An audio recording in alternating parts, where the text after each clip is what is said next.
uncle, John Kennedy, he realized early on that the purpose of the CIA and the intelligence apparatus was to create a constant pipeline of new wars. Eisenhower, who was the outgoing president, gave what is probably the most important speech in American history, which was, where he warned against the military-industrial complex. I was at my uncle's inauguration. I was in Washington that day, a 6-year-old boy. And 2 months later, the military and intelligence came to him and said, we got to invade Cuba. And he was like, I'm not going to Cuba, and I'm not going to let the military. And they said, well, we got all these Cubans trained, and they're going to go attack Castro.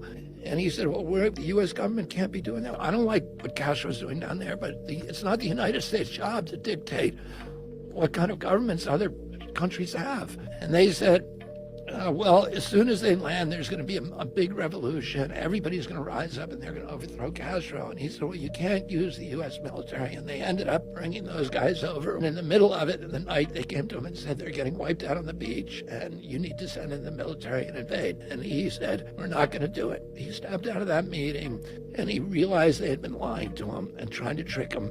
And he said, I want to take the CIA and shatter it into 1,000 pieces and scatter it to the winds. For the next 1,000 days of his presidency, he was at war with his military and intelligence apparatus. They tried to get him to go into Laos. He said no. They tried to get him to go into Vietnam. They said that we need 250,000 combat troops. He refused. Everybody around him wanted him to go into Vietnam. He sent 16,000 military advisors. They weren't allowed to fight.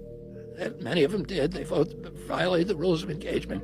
In October of 1963, he heard some of his Green Berets had been killed over there. And he said, I want a total casualty list from Vietnam.